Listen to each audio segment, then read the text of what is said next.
여의도 토픽 시간입니다. 앞서 헤드라인 쭉 보고 있으니까 저렇게 좋아하는데 라는 생각이 들었어요. 금리 인하 일단 좀 반기는 목소리예요.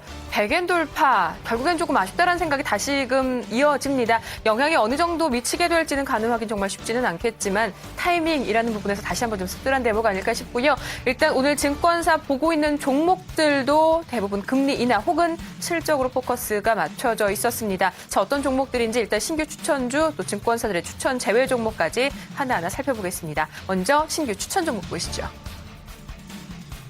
오늘 증권사 신규 추천 종목입니다. 먼저 현대산업이 올라왔습니다. 삼성증권은 현대산업에 대해 기준금리 인하와 추가 경정 예산안 효과로 부동산 시장 회복에 따른 수혜가 예상된다는 설명입니다. 또 국내 건설 사업 비중이 높아 건설업종 내 차별화 요인이 될 것이라고 삼성증권은 지적하고 있습니다. 이어서 GS도 삼성증권의 오늘 추천주입니다. 핵심 자회사인 GS칼텍스의 고도화 설비 증설로 그에 따른 기업 가치 개선이 주목된다는 설명이었습니다. 여기에 유통과 유틸리티 관련 자회사들의 지분 가치가 상승하는 점도 주목할 포인트로 언급됐습니다. 다음으로 신한금융투자가 세 종목을 추천했는데요. 먼저 삼성전자가 있네요. 2분기 갤럭시 S4 출시로 실적 모멘텀이 강화될 것으로 전망됐습니다. 그리고 그에 따른 부품 사업과의 시너지 확대도 실적 성장에 보탬이 될 것이라고 신한금융투자는 덧붙였습니다. 이어서 대우조선해양도 오늘 추천됐는데요. 신한금융투자는 대우조선해양에 대해 2분기부터 LNG와 컨테이너선, 해양 설비 중심으로 매출이 증가하고 있는데 점진적인 수익성 개선이 예상된다고 내다봤습니다. 드릴십과 생산 설비, LNG선의 매출 증가로 제품 결합이 개선되며 주가 할증 요인으로 반영될 것이란 전망도 나왔습니다. 자, 또 한 종목은 현대산업이 겹치죠. 역시 신한금융투자도 1분기 저점으로 자체 사업 매출 비중 증가, 영업이익률 개선 기대감을 강조했습니다. 또 역시 어제 있었던 금리 인하 효과로 이자 부담 감소, 주택 수요 증가 수혜가 주목되는 포인트였습니다. 마지막으로 LG화학이 신규 추천됐습니다. 우리투자증권은 LG화학에 대해 올해 실적, 석유화학 사이클 부진에도 IT 소재 부문의 성장으로 늘어날 것이라고 전망하고 있습니다. 특히 2분기부터 점진적인 실적 개선이 가능할 것이고 올해 PBR 1.6배, 내년 1.4배로 예상되며 최근 5년 내 가장 낮은 수준을 기록하고 있다는 점도 강조했습니다. 시장 전반적으로 찬물을 끼얹을 만한 재료도 있는 상황이지만 지금 종목들 쭉 보고 있으니까요. 아, 그렇구나. 금리 인하로 관련해서 시장 전반적인 내용도 중요하지만 관련된 직접적인 수혜가 될 만한 업종, 종목에 조금 더 집중하는 것이 그 에너지를 거기에 쏟는 것이 조금 더 낫겠다라는 생각이 같이 들었습니다. 증권사 보고 있는 대표적인 금리 인하 관련 수혜주 건설업종 그리고 공교롭게 현대산업을 두 증권사에서 모두 추천을 했어요. 실적 발표, 실적이 별로 좋지는 못했었어요. 1분기 실적 예상치 하회.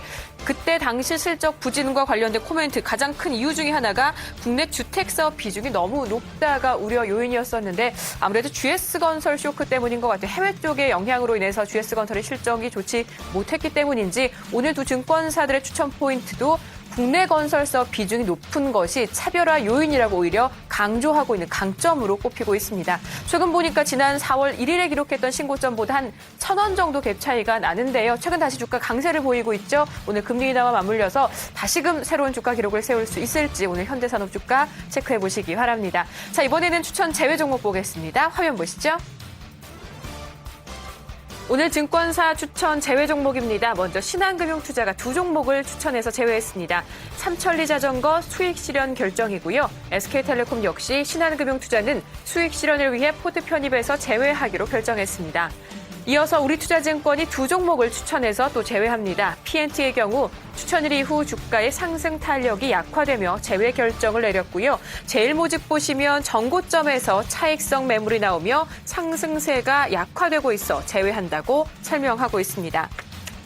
일단은 삼천리자전거 먼저 눈에 띄실 거예요. 올해 움직임 상당히 좋습니다. 벌써 올해 들어서만 60% 이상의 주가 상승을 보였는데요. 다수 리포트 역시 호평들이 좀 나오고 있고요. 중장년층까지 자전거 선풍적인 인기를 모으면서 매출 기대감으로 언급이 되고 있는 상황입니다. 계절적인 요인과 맞물려서 일단 기대감은 지속되는데 오늘 수익 실현 결정이 난 거고요. 또 한 종목은 우리투자증권에서 제일모직을 선정을 했어요. 좀 주가 탄력이 둔화되고 있음을 걱정을 했는데요. 1분기 실적 걱정이 조금 많았는데 1분기 좀 선방했다. 그리고 2분기는 개선될 것이다라는 포커스였습니다. 공교롭게도 주가는 실적 발표한 당일 상승 이후에 최근 한 이틀, 사흘 정도 조정을 받으면서 우리 투자증권에서도 탄력이 좀 떨어지는 것은 아닌가. 그로 인한 편입 제외 결정으로 좀 판단해 보실 수 있지 않을까 싶습니다. 자, 이렇게 해서 증권사 추천 종목 또 추천 제외 종목 보셨는데요. 자, 이번에는 실질적으로 오늘 나온 다양한 상황들에서 보다 어떤 종목에 집중해야 될지 객장에서 그 해답을 더 찾을 수 있지 않을까 싶습니다. 객장 가볼게요. 한국투자증권 관악지점이고요. 김현태 대리 만나보겠습니다. 대리님 안녕하세요. 네, 안녕하세요. 네, 반갑습니다. 오늘 대리님은 공략 종목 어떤 종목 보시겠어요? 네, 오늘 이제 말씀드릴 종목은 키이스트입니다.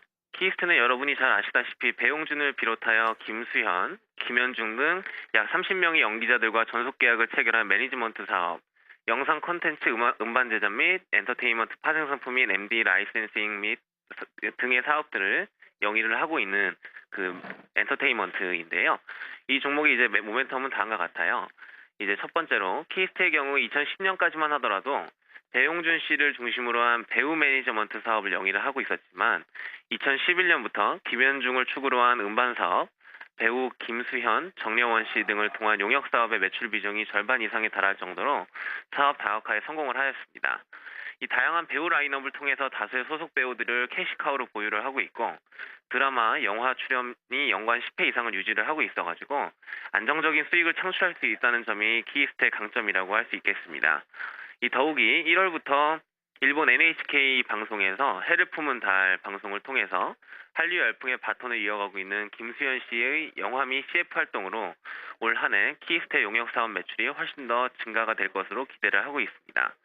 이 두 번째, 키이스트는 지난해 8월 드라마 제작 사업을 본격화하고 투자료 용이성을 제고를 하기 위해서 자회사 컨텐츠 K를 설립하였으며 이에 지분 75%를 보유를 하고 있습니다.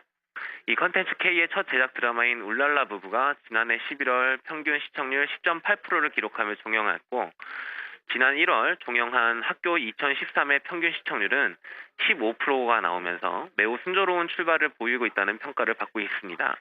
이 더욱이 올해 두세 편의 추가 제작이 기대가 되어가지고 주가 상승의 모멘텀이 되지 않을까 싶은데요. 현재 참고로 해서 그 16부작 현대극 드라마 기준의 드라마 수익은 5에서 60억 원 정도가 발생을 하고 있어요. 근데 이 수익에서 50%는 방송국에서 나오고 25%는 협찬 및 OST 음원 수입이고 나머지는 웹하드, 해외 수출, IPTV 등 이들에서 얻는 부가 수익으로 결정이 됩니다. 이 마지막으로 키이스트 같은 경우에는 지난해 10월 한류 및 아시아 컨텐츠 전문 유료 채널인 디지털 어드벤처에 대한 지분율을 15.9%에서 30.93%로 확대하고 연결 자회사로 편입을 시켰습니다. 이 디지털 어드벤처사는 일본 증시에 상장된 종합 컨텐츠 제작 유통회사로 2012년 상반기 매출액 310억 원, 순이익은 14억 원을 기록을 하였습니다. 이 지분 확대를 통해서 일본 내 한류 컨텐츠 판권 유통 사업 및 일본 내 매니지먼트, 에이전트를 담당하는 수직 계열화가 이제 구축이 되었고요. 현재 보유한 배우들의 독점 영상과 한류 드라마를 통해서 시너지 효과를 내고 있고 올해 일본 내 가시청의 가구 수가 증가하면서 영업이익의 턴어라운드가 진행될 것으로 예상이 되고 있습니다. 쉽게 알지 못하는 다양한 사업 구조가 있구나 다시 한번 좀 배울 수 있었는데요. 키이스트 공략주 선정해 주셨는데 가격 전략은 어떻게 세울까요? 일단 워낙에 지금 현재 추세 자체가 좋고 1분기에 어닝 서프라이즈가 기대가 되기 때문에 당장 1,540원 정도 가격에서 매수하셔도 어제자 종가죠. 괜찮을 거라고 보고 있고요. 목표가는 전고점 뚫고 2,000원까지 기대를 하고 있으면서 손절 라인은 1,450원 제시를 해드립니다.